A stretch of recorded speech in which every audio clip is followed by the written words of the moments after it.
Hey, for the 2 or 3 in attendance and the dozens around the world, Renee, we've been trying to do this for how long?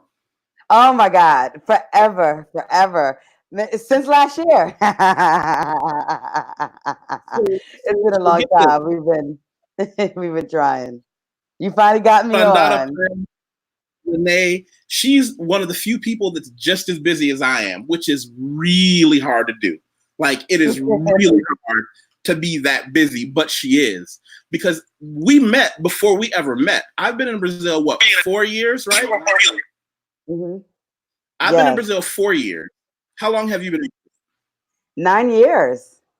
9 years, a long time. Wow. Yeah. Wow.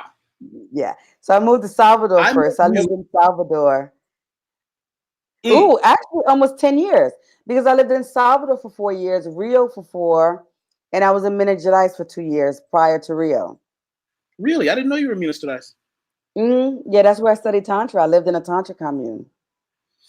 Yeah, that's a disciplined living in a commune, which, well, let me back up. For everybody, Renee is someone who you may have seen on CNN. You may have seen her tooling around Facebook. She is someone who has brought, I guess you'd call it, a level of self-awareness and enlightenment that even a savage like me can enjoy. And let me add one more. I'm actually about to be on Lifetime.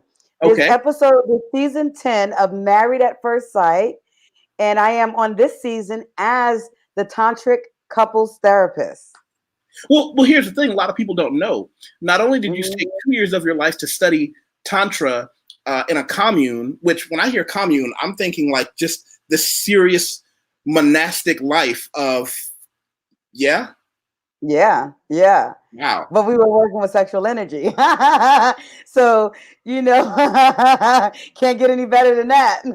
Giving tantric massages, receiving tantric massages. You study Tantra, but you have both sides of the coin because it's not just Tantra. For you, you are also licensed, certified. Tell them your other numbers and letters. Many, many different things. So I'm a psychotherapist. So, licensed counselor, licensed clinical professional counselor. I'm a ordained minister. So degree in divinity. I've also had an initiation in shamanism. Did a whole shamanism training. They say formação in Portuguese. So I was about to say formation. Sometimes I translate from Portuguese to English.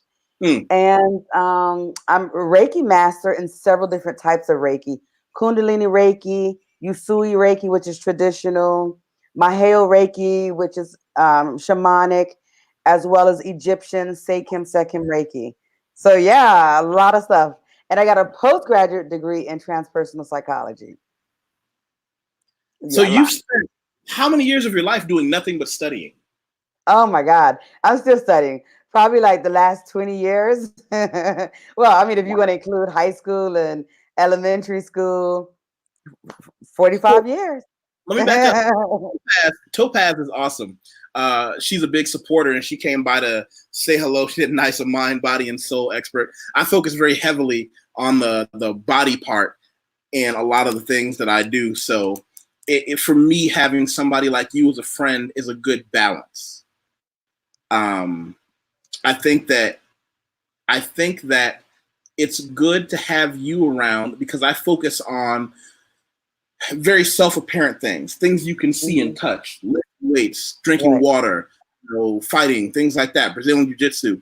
I don't think I spend enough time talking about kind of those other elements, but one of the main reasons I wanted you to get, I'm very particular about fighting a image of Brazil that is one of the things that's really damaging to the country is everyone wants to make Brazil out to be this paradise of hedonism and lust. And, you go there and it's just everybody having sex on the street, which may be true during Carnival, but right. But the rest of the year. Yeah. But for the other 351 days of the year, they're normal people, just like everybody has something in their society that gives them kind of license to go free reign. here's what, let me back up. Before I even go farther, I want everybody to make sure wherever you are, because the cool thing about YouTube is that you can be friends with more than one person. Go check out her page. She focuses on a lot of different things, and what she's decided to do is really get into her YouTube and sharing outside of her community, sharing to the wider world some of the conversations she's had, some of the things that she's done. And she's done it sporadically, but I've really helped encourage her and push her to say, you got to show it to people who don't know. You got to put it out there for the world. As a matter of fact, you just did a video you posted today, unlocking Qigong and meditation with Kamal Abayomi. Yes. Yeah. So that was a really good video. So I really recommend that you check that out. It was great information. Lots of good tips for your spiritual journey. It was really good. And let me just say hi, Topaz. I don't know you, but I saw you pop up with your comment. So hello. Oh, see, there you go. Bang, you got one right there. Now, hold on. Let me read this real quick. Mm-hmm. I feel like Rio especially is very sexually charged compared to other places in Brazil. What do you think? So this is the thing. Whoa! Looks like I'm sorry. You kind of your internet connection was a little crazy. Did you pay the bill this month? So I might have forgotten. No, so yeah, my internet here sucks. It's good when it wants to be. I was telling you before, the minute I decide to go live is when it starts having problems. Literally, I don't know, and I end up having to use my phone as a hotspot. But anyway, the interesting thing is, I first moved to Salvador. And I lived in Salvador for 4 years, and I'm in Rio for 4 years. Now, when I first came in, I felt like Salvador was very sexually charged. But then once I really started getting to know Brazilians and knowing the culture, I noticed that Brazilians are very shy. And so, but it's a culture where they're very touchy-feely. You know, they're happy. They love to touch. They love to connect, which is different from other cultures like within the US or within certain countries within Europe. So I think depending on the eyes that you're coming from, you might see it as being very sexually charged. But it's just that they're shy, but at the same time, they're a little bit more open and free in terms of they don't have the issues with the body awareness in terms of like they can wear a thong bikini no matter what shape or size they are, and that's okay. You know, but that doesn't necessarily mean that they're trying to just have sex with whoever, whenever. And that's what a lot of people don't catch. A lot of people see the freeness in that stereotypical American way of you're free, that must mean sexually. Well, what it means is they're a lot freer in all aspects. Like, this is one of those countries that, I'll give you a great example. Everyone knows I'm a Brazilian Jiu-Jitsu advocate and player. Mm-hmm. You see someone win a tournament or their coach says they did good, men hug each other and kiss each other on the cheek all the time. It's just, just that, you know, you did great, and they're hugging each other and kiss each other on the cheek. And it's not a matter of sexuality. It's that emotion. Or I had to get used to whenever you greet a woman saying hello or goodbye, no matter who she is, you kiss her on the cheek.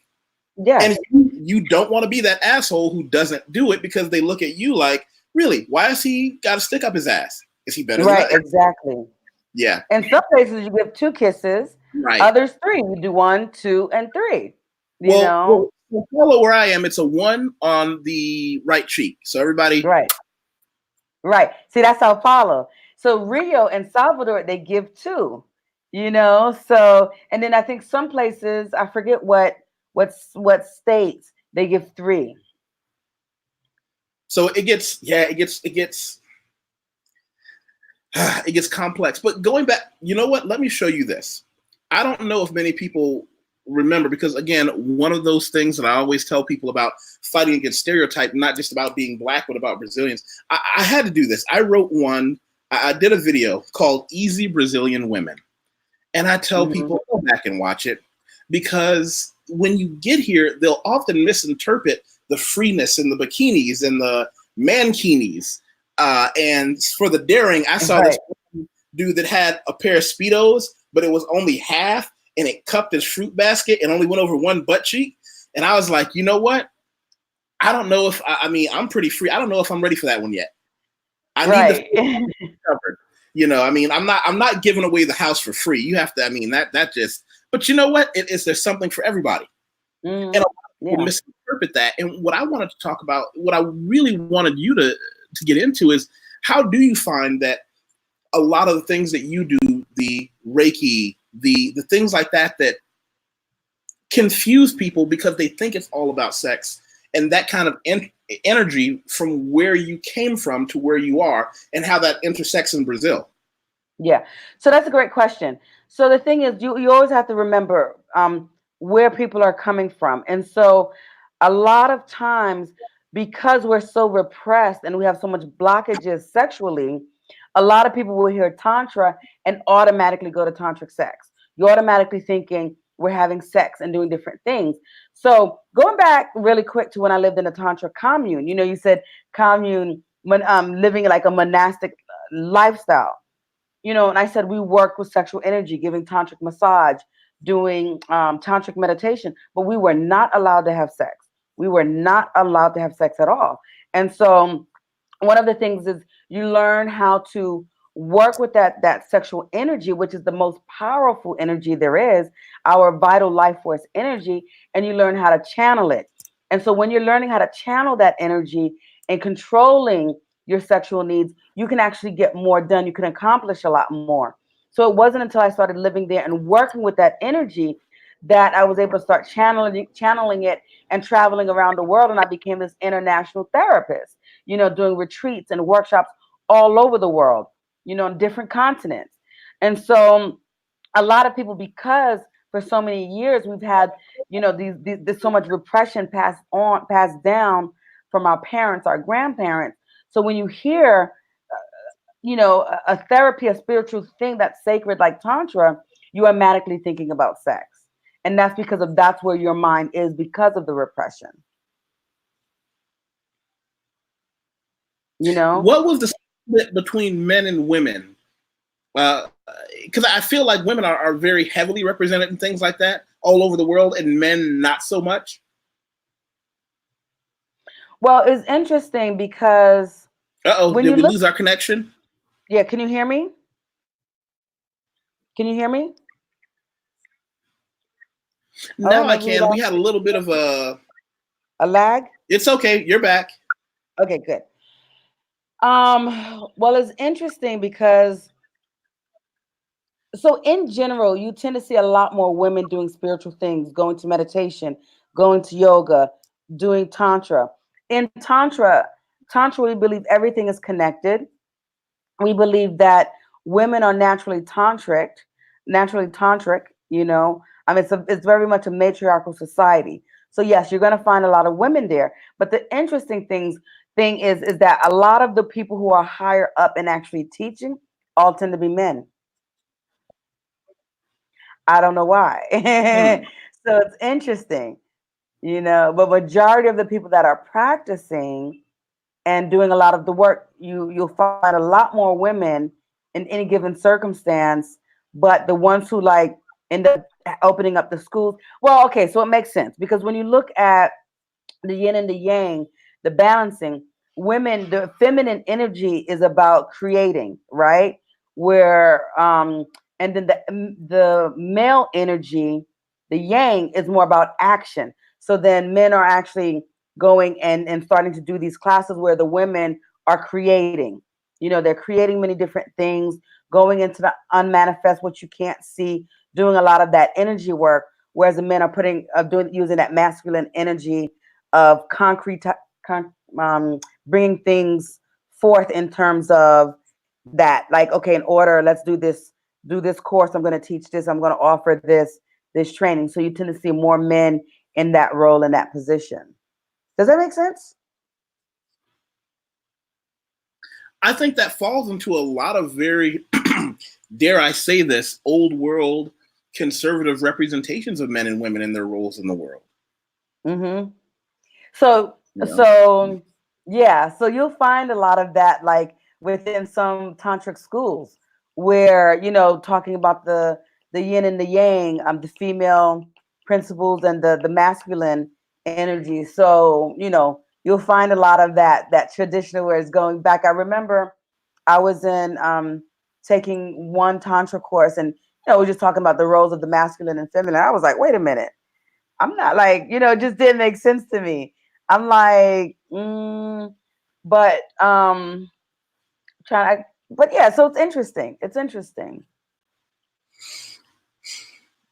My question is, Brazil is always portrayed as, and perhaps rightfully so, a far more patriarchal society than a lot of other places, with its pros and its cons. Yeah.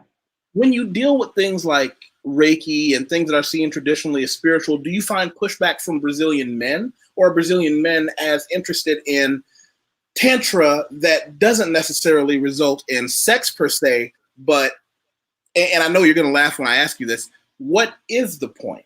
What are we working towards in your life training? Okay, it's a good question. So, not a Brazilian guy. I mean, yeah. So the interesting thing, I have done these workshops all over, in Brazil, in the US, in Europe, in Asia, and everywhere but Brazil, you tend to find more women. A lot of my courses, workshops in Brazil will have more men, which is interesting. So let's take, for example, tantric massage. Every time I give a course of tantric massage here in Brazil, there's more men. And I have to go around and find women. And I'm like, hey, you know, I'll send messages to the women that I know. You could come in and do the course half price, you know, or for free, just to get women to come. You can't get enough women. Isn't that interesting? So I think the thing is, here in Brazil, the men are actually trying, at this day and age, they're actually trying to do the work, because men have been typically more male chauvinistic in Brazil. And so whoa. Let's take a quick detour. That's an extraordinarily harsh accusation. That is. Well, that's been the stereotype of the men here. You will always hear them say, the men are masochista, male chauvinistic. So that's been what you've heard, and I've heard that a lot. So I'm saying that I feel like a lot of the men are coming because they actually want to learn to please a woman, to know how to touch a woman. So that is actually, so it's either moving, or maybe that is a very strong stereotype that not so many people have. I don't know. But I do know that there's a lot of men that come to my courses here in Brazil. So now, here's something I want to put out there. And this is where your noble pursuit falls in line with some of my just pure gutter training and how to deal with women. I had a conversation with a buddy of mine who shall remain nameless unless he wants to pop into the chat and contest this recollection of events. And a lot of guys, I don't know if it's most or many, or maybe it's just overrepresented in the meatheads that I hang around with as a meathead. And I said, you do understand why it's important to do things like learning massage, be willing to give a massage, learning trigger points, and just, you know, all those small things. Because, you know, we come up with this idea of, listen, if I'm just out there and just put in the work and being a savage, I'll get the girls. I was always taught you're looking for the repeat business. And this is something I told him. I said, do you understand that every woman you know remembers every man that she ever had an orgasm with, because so few men can give a woman an orgasm? Yep. And he went, well, that kind of makes sense. And I said, no, whoa, before you get all happy agreeing with me, you understand that that applies to your mom, your wife, your girl, your mistress, your side bitch if you have one, and your daughters. He wasn't comfortable with that. I said, do you understand every woman you know is still in contact in some way, on some form of social media with every man she had an orgasm with, because there are so few of them. When you crack into that specific club, she's never going to let you leave her Rolodex. Right. Because like men can have fun sex with women in almost every situation. Stereotypically, it's not true of all, but 80% of the time it's true 100% of the time. I said, but what you don't seem to understand is if you're not one of those men, she may be just as happy as a clam, but she's never going to completely let go of those guys that did. Now, you can join the club, but... Right.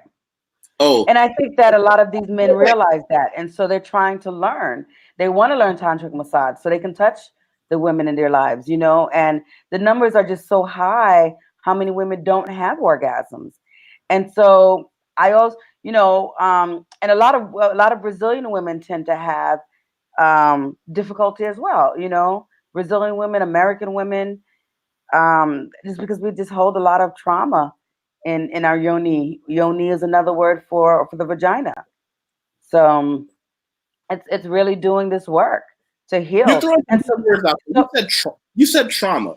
Are you yeah. associating a lack of fulfillment with trauma, or are you No, saying because when I think trauma, I think somebody really got hurt overtly, not necessarily unfulfilled.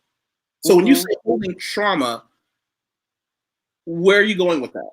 yeah, so you have to understand that we actually have a lot of trauma within our body just from childbirth. Our bodies have cellular DNA, which holds on to the traumas of our parents, our grandparents. So sometimes we have these traumas in our bodies, and it could just be a small thing that may not seem that could cause a trauma to one person, but will to another. You know, so it doesn't have to be some huge thing that happens like near death. It could be a small thing, but our bodies react differently. So a lot of the work with Tantra is releasing those traumas that's stored in our bodies, stored in our cellular DNA that could be from our parents, our grandparents, our ancestors, you know. And so that's a big thing that does affect our ability as well to have pleasure, to have orgasm, you know. Read what So Topaz said. Read what Topaz said. my comment was truth, not flattery. Flattery, LOL. But also your comments on orgasms. We get rid of them eventually, but not easily, LOL. And I would actually argue it's not that women get rid of them, is that you might have a man who shovels his way into some other dude's place. But I don't know women that are just voluntarily deleting those men. You know, he's a dirtbag and he's abusive, but he gives me an orgasm. I think I'll just let him stay on my Rolodex. But again, most men don't want to hear that. They want to believe that their awesomeness is enough. You got to do the work. You got to do the work. Mm-hmm. You have to do the work. You have to do the work. But it also depends on the woman. It depends on what she wants. Honestly, I was going to type. It's so hard to get one, so we definitely remember them. Yeah. So there are some women who are not very sexual. So again, like you said, you can't generalize and say 100%. There are some women that are not sexual. So for them, if they find another man, even though they had orgasm, they might be okay. But majority of the women, let's say if you're not like giving them orgasm and then really pleasing them, and there's some other issues, they're not going to be able to deal with those issues as long as they would, or they're not going to be like, they're going to be like, I'm not putting up with this shit.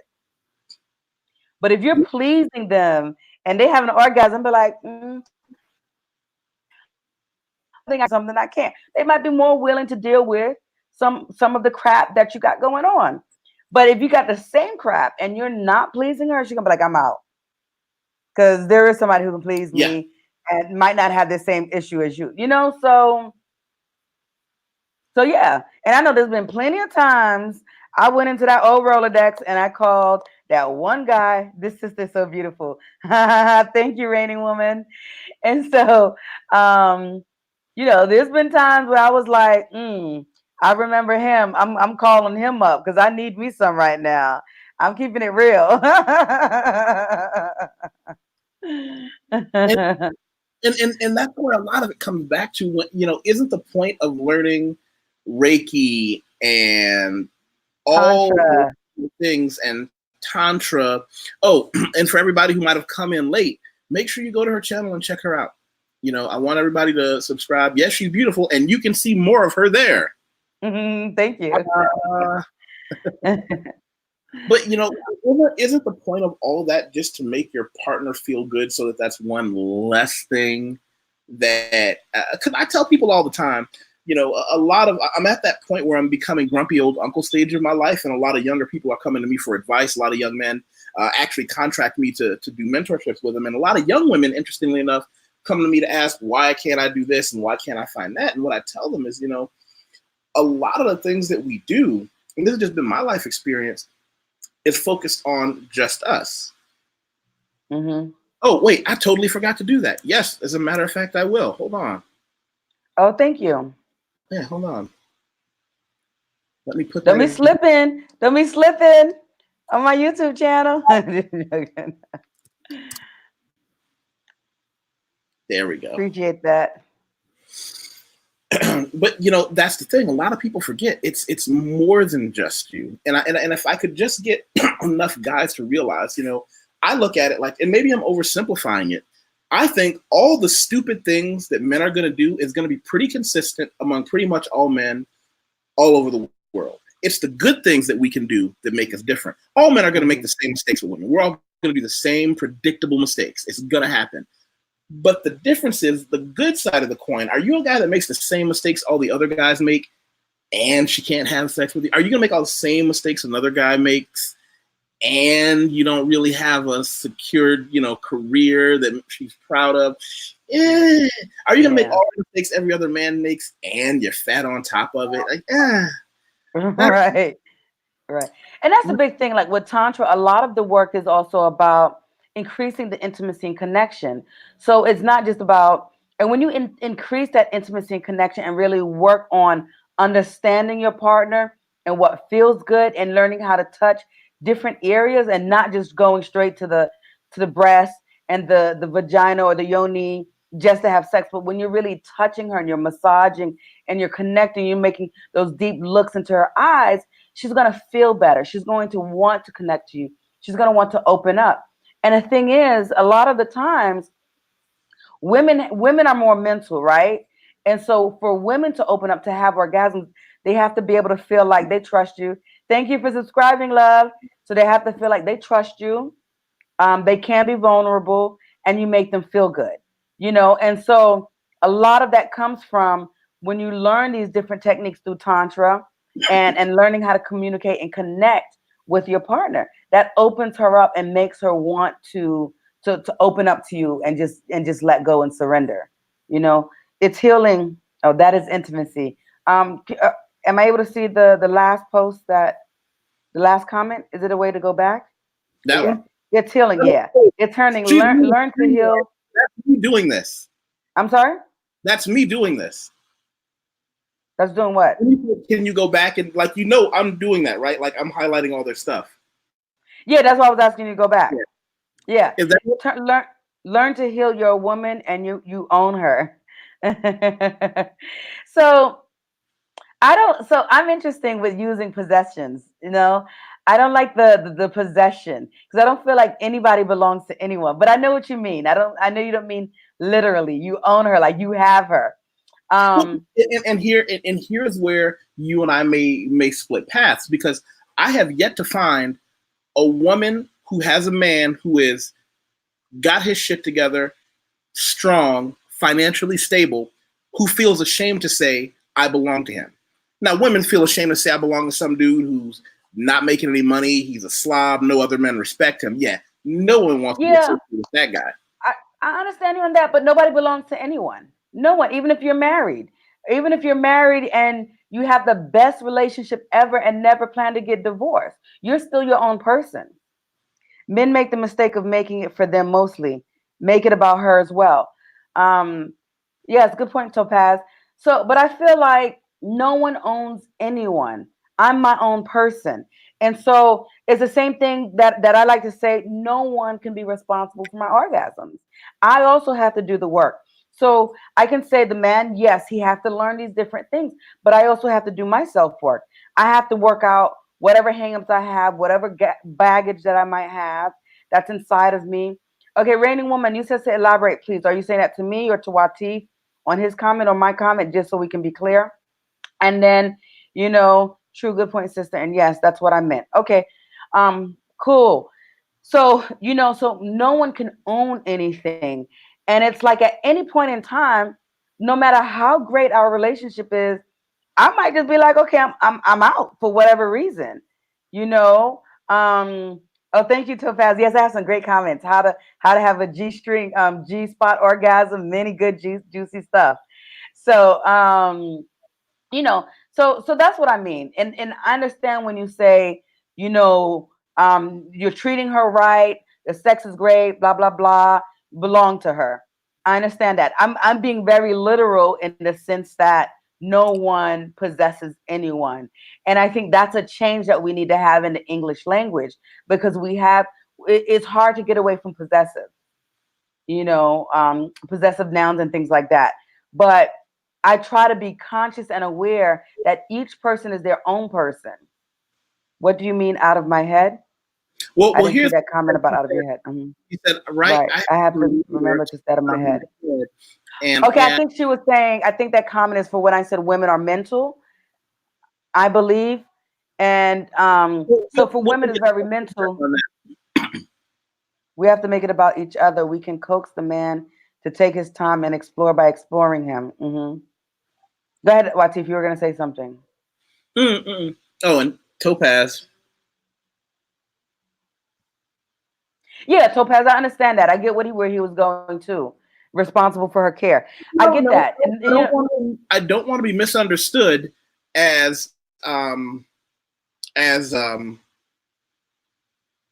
want my intent to be misunderstood. When I say complete ownership, what I mean is that in my life experience and the things that I've been able to be fortunate enough to be a part of and to put myself into and be one of those men that women feel comfortable with saying, he completely owns me. I mean that in a very complete and overarching sense, not just in the bedroom and not just when it's convenient, but more importantly, when it's inconvenient. The problem I find is that there are very few men worth being owned by. Very few women will ever come in contact with a man who decided for himself first to be in shape, financially stable, have his own career in order, all those things that make a man someone that a woman says, I want to give my loyalty and obedience to him. So very few women can relate to that. Most women will never come across those men. But those of us who are, we do get, and I mean that in the most savage, barbaric sense of the word, that complete ownership of a woman. And maybe that's why we differ on this. Yeah, because that could be. That's what friends are for, right? Exactly. I mean, it would be pretty boring if we just sat here all day and agreed. Exactly. I did have to say this is a great live. I'm enjoying it. So what were you at before? You were at 331 subscribers before. Let's see how many. Because I want to get you like 10 more at least. Because you're at 334 now, so you just had 3 people sign up, and over the next few days, people are going to watch this, and I hope that they come in. So I wanted to be clear. I'm trying to get to 400. Let's get to that 400 mark. What I tell you is, and for those who don't know, I recently got to 900, and I decided that what I want to do is I'm going to do a video on how to get your first 100, because how to get the first 100 and how to get, the last 100 are going to be the same. Right. A lot of people don't quite get that there is no magic. Everybody wants to know, how do I get this and how do I do that? I tell people all the time, there is no magic, but I want to go step by step on some of the things that I was taught when I first decided I'm going to do YouTube and see how that works. I want to show people what I did to get there. As a matter of fact, here, I'll show you guys. Well, I know that's going to be great because you've helped me a lot with my YouTube channel. You've given me some great tips. So I know that people will really benefit and get some great information from watching that video on how to get to your first 100. So I got 900 as of the 16th, and a big thank you. And I want to pay it forward by showing people how I did it. Yeah. That's awesome. Oh, wait, hold on. Wait. Oh. In regard to orgasms, it's not just about what he's doing. I have to stay out of my head as well. Yeah, exactly. And that's what I was saying. And that's why I was saying, like, nobody can really own your orgasm. So he has to actually do the stuff, learn how to touch and everything. But from the woman, she has to release all of the past hurt, all of the stuff, every time she argued with that man, and just really getting out of her head, because women are mental, And so it's both sides of the same coin. Like, it has to be both. To be able to have orgasms. To facilitate it. It's to facilitate her enjoyment. It's like there was a gentleman on one of my lives who talked about how he wanted this old-fashioned, halcyon, traditional relationship with a wife who didn't have to work. She took care of the house and his children. And whereas a lot of people were trying to berate him for it, myself and some of the quote unquote older people said, no. If this is what you want, you can have it, but you have to facilitate that. You can't ask her to keep a clean house unless you pay for that house. You can't tell her her only job is going to be to take care of your children and you if you can't afford for her to be there with your children all day. If you want your children to be breastfed and not formula fed, you got to facilitate her not having anything else to worry about. And I think that's where that young man had to really start putting together. You can get what you want out of life or out of the person you're with if you facilitate it. Mm-hmm. Mm-hmm. You know, and that's something that, yeah. Yeah, that's true. And you know, there's many different ways to facilitate it, right? You got to find what works for you. You know, figure out, see, you know, what's working, what's not working, what you can do different, trying different things, you know. And that's one of the things, like, I actually have a couples retreat coming up, and on that couples retreat, we're going to be showing a little bit of different things for the couples to try and figure out what works for them. We're going to get into a little kink, BDSM, traditional Tantra, you know, well, so many. For a second, the one thing that I do like about kink in general that I find gives people who are into kink an advantage is the ability to discuss complicated issues easily, because we're dealing with things that are so complex and varsity level experiences that we can't afford to not be able to say, here's what this limit is, here's what I want, here's where you want. Are we going to be able to meet on that? What does this mean? What does that mean? What feels good in a good way? What feels bad in a good way? But most people can't even have a regular conversation about, I don't know, whether it's okay to touch me here, because one person will assume it's what you want. And the other person will assume, I don't want to say I don't like to be touched there because it may be uncharacteristic. Mm-hmm. And that's how Tantra is similar to the kink BDSM. A lot of communication, a lot of consent, you know, in a lot of traditional relationships, people might just assume, okay, you're my girlfriend, you're my boyfriend, I can have sex with you, you know, but there's just, whether you're married, whatever type of your relationship, there needs to be consent. You know, 1 minute, the person might want to be beaten, smacked. 1 minute, the person might want anal sex. Another, they may not. So it's always important to have communication and consent. Those are really important. And so we work a lot with that. And so with the Tantra, you learn how to communicate what you need, what you feel, what feels good, what doesn't feel good. And you start to learn about your body so much more than in traditional relationships or without doing the tantric work, you know? And do you find that men drag their feet with that, or do you find that they're okay with it? In terms of what? In terms of wanting to learn more. Well, okay, so it depends on where, right? So again, we're looking at Brazil. The men here want to learn more, and they're very much like, okay, coming to the workshops and things like that. Now, when I go to the US, I have a lot of women who are dragging their boyfriend along or their husband, you know? So you see that difference. Well, and here's something, again, do I speak for Brazil? No. Do I speak for all Americans in Brazil? No. But I'll tell you, one of the things that I've noticed about Brazil is there are a lot of, unfortunately, misinformed men who come here thinking, I was a loser at home, but of course a Brazilian woman will want me, which is total bollocks and bullshit. But here's what I find interesting. The men in this country are all about figuring out how to go out there and get at those girls. They are just not scared. So other men from other countries don't understand, why am I doing worse here than I did at home? Easy, because these guys that you're standing next to are not afraid to go out there and talk to that girl. Whereas you come from a country where men are afraid. These guys, since they're 13 years old, been trying to, hey, can I talk? Hey, can I talk? Hey, can I talk? Oh, no, that's okay. So they're fearless about it. Whereas a lot of other Americans come from countries where they're 25 years old trying to figure out how to strike in a conversation. They get out here and figure out, well, wait a minute. I've got more money than this Brazilian guy she's dating. I'm better looking. No. He went out there and put in the work to talk to these girls. Well, wait a minute. I don't know about the better looking. Well, these Brazilian men are fine. I be about to break my neck every time I'm walking down these streets. It's hard out here. Right? You live in a beachfront community, so you get to see more people walking around in bathing. See, I live in Harlow, which is a business district. People who know, and this is a great time to share it. People who know me know I live in Sao Paulo, Brazil, and I live here because I have a business that I run out here. I do editing, copy editing, proofreading. I write everything from resumes. I ghostwrite articles. People who write books and articles, journals, hire me to edit it into university level English for their production.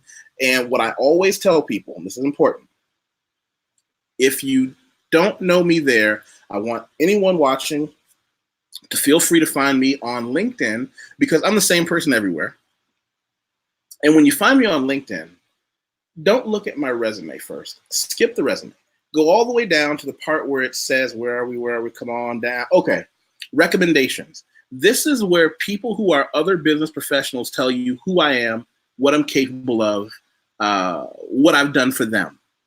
I tell people to look at this first, because this is how I facilitate my life around the world, by being a professional on a level that allows me to have international clients, and then go back up and look at my resume and all that other good stuff. And that's what I do. And I always share that with people. As a matter of fact, let's see, where is it? Dear sister, Reigning Woman, always make sure she shows people who I am and what I do. And I love her for that. So where am I on the comment? Hold on, let me click off this. So where are we going now? Do you have a website for this next couple things that you're doing? I do. Am I able to put it in here? Yeah, show me. Yeah, yes, you should be. Yeah. Okay, so I'm new at this. So if I go into another page, it won't do anything. I want to just open up. Well, hold on. You have to open in a new tab. Yeah. Okay. Yeah, you have to click off this tab. Yeah. All right. So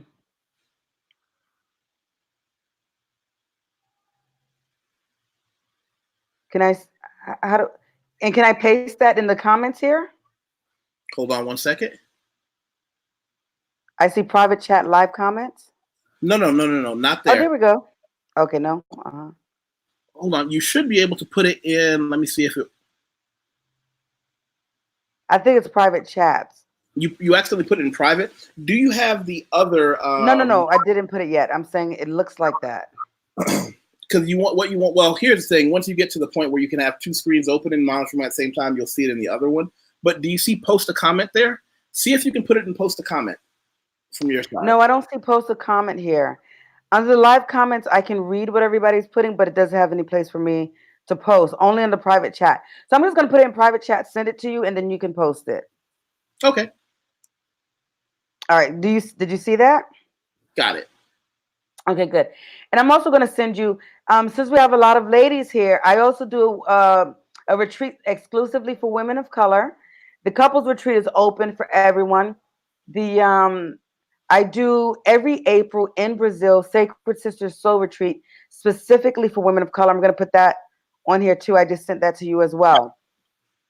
And that's really for women of color to work on the issues that we have specifically with the traumas in our bodies, the different things that we're holding on.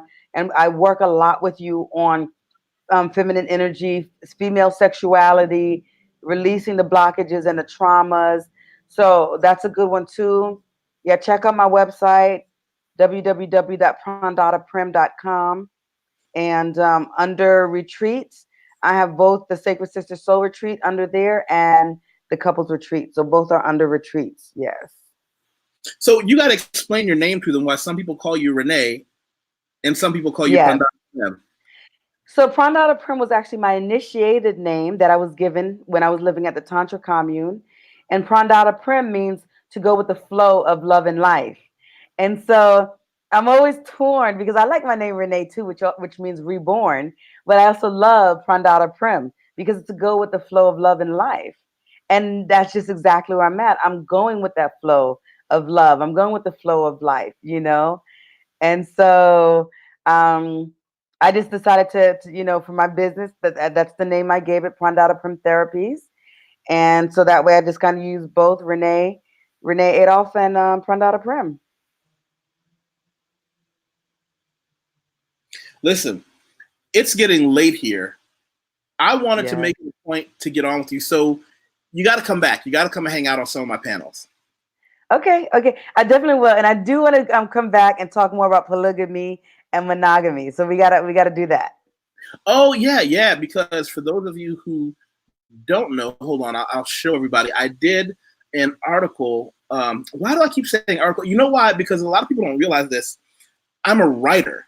Like, I do YouTube, but writing is what I do far more. And one of the things that I keep saying is an article I wrote.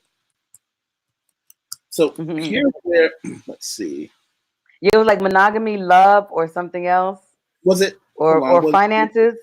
Monogamy, love, or finances? Something like that. Which two would you want? Polygyny and men with many women? Is that one it or no? Oh no, there was another one after that.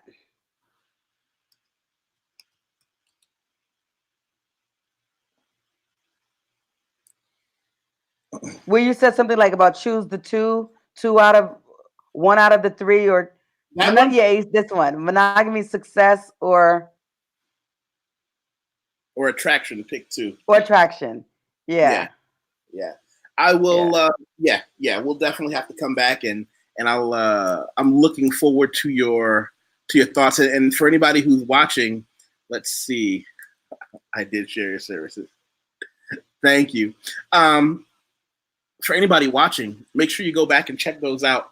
A little bit of homework for you so that when she does return, you can see it. So I say that to say this. What do you want the last words to be? Any secrets you want to tell us? So the biggest thing, someone had said, I need to get out of my head, or yes, it's both. One of the biggest things, and people say it all the time, it really is yes. So said, right, I have to remember to get out of my head. The biggest thing is meditation. That's going to be the biggest thing to help you get out of your head. And it doesn't mean to sit down and try to be quiet. It means being mindful of whatever you're doing. So anything can really be a meditation. You could be washing the dishes, but putting your attention to what you're washing your dishes. So when you're washing your dishes, don't be, try to bring your mind to washing the dishes instead of thinking about 50 million things and being focused on that. When you're eating, try to be focused on eating and not on your phone at the same time. And so that's just, those are just little things you can start to do to become more aware and more mindful of what you're doing. And that's going to help you when you go to sit down to do the meditation. Because again, women, we're mental. So it's about training the mind so that we're not going in our head and thinking, and making a whole long story. So you start to learn how to catch those thoughts. So then when you're lovemaking, you might be in your mind like, damn, I don't like the way his teeth taste. Or he has a little smell of onion, which I've done that before. I've been with a guy and I'm like, shit, he smells like onion. Like, what the hell? I need to tell him to stop eating onion. And then, you just bring your mind back, instead of making those thoughts go on and on and on. So it starts to train your mind, Has anyone had that? Is that just me? Has anyone else been with a partner and they tasted like onion? Not me. Maybe somebody in the crowd did, but I'm so glad I've never had that experience. Speaking of meditation, didn't you say something about, because I did want to ask you about this in relation, 432 hertz? I don't understand that. You sent this to me. What does that mean? Oh, yes. Hertz. Okay, yes. So we have different sound levels so sound is very healing, and there's different frequencies that do different things. The 432 hertz is actually the sound of the heart. So that's when you're listening to that music that actually opens up your heart, but it's also really good for sleeping. So people who have difficulty sleeping, it's going to help them to be able to sleep, while at the same time, it's working on their heart, opening up their heart to be more loving, to accept love, to receive love. So the 432 hertz, that sound frequency is really good for people who need to work on love, on the heart, as well as to go to sleep. So it says here, 432 hertz, the magic number everybody is talking about, is said to be the natural frequency of the universe, to have cosmic healing powers and to attract masses of audience to our music. There are many articles presenting so-called scientific evidence in favor of 432 hertz. I'm going to give it a try tonight. How's that? Yeah, yeah. Let me know how it works, how you feel. And Meditation hurts and healing frequencies. yeah. Yes. So yeah, Raining Woman said she had, man, I feel so Oh, bad. why does he smell like a cheeseburger? She ended up with an onion dude, and she ended up wanting to smell like cheeseburgers. That's harsh. So they say you are what you eat. So, you know, got to be like, can you stop eating cheeseburgers? Can you stop eating onions? And I can't wait to have the polygamy and monogamy conversation. I can't either. Let's schedule that soon. And I want her live. And I want her on the channel with me. I want Raining Woman on the channel with me. yes. And I also want Topaz there with us. I got some other people I want to bring in as well. Yes, yes. So guys, yeah, so please check out my website. Sign up for my newsletter. You know, if you subscribe, I will be sending you, I send out different things, little tips, little different things that you could do. I also send out whatever workshops, retreats that I have all around the world. So maybe one day you could catch something if you're interested. So yes, please go to my website and subscribe for the newsletter. And Yes, speaking but hopefully of that's go ahead. No, The hurts. No, I was just gonna say hopefully that the little bit that I gave you about the hurts and the meditation. Hopefully you guys can try that and just being more aware, more conscious, and starting there. I think that's something a really good thing to do. And speaking of hurts and frequencies, is I need some sleep.